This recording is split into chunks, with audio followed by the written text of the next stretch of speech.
मुख्यमंत्री देवेंद्र फडणवीस यांनी हिंदी भाषेला पहिल्या वर्गापासून पर्यायी भाषेचा जी.आर. महाराष्ट्रात आणला होता.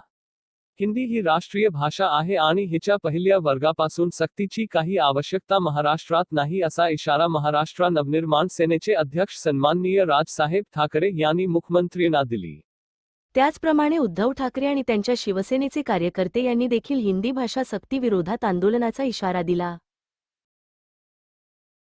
एवढा विरोध आणि राज्यभरात मनसे आणि शिवसेनेचे आंदोलन पाहून अखेर मुख्यमंत्री देवेंद्र फडणवीस यांनी हिंदी भाषा सक्तीचा जी.आर. मागे घेतला.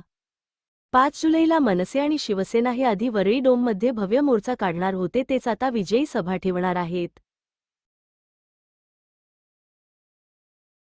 पत्र आवाज मराठीचा. मराठी मतांनो, भगिनींनो आणि बांधवांनो, सरकारला नमवलं का? तर हो, नमवलं. कोणी नमवलं? तर ते तुम्ही मराठी जनांनी नमवलं. आम्ही फक्त तुमच्या वतीनं संघर्ष करत होतो, त्यामुळे हा आनंद साजरा करताना सुद्धा आम्ही फक्त या मेळाव्याचे आयोजक आहोत. बाकी जल्लोष तुम्ही करायचाय. वाजत गाजत या, जल्लोषात गुलाल उधळत या. आम्ही वाट बघतोय. आपले नम्र राज ठाकरे, उद्धव ठाकरे.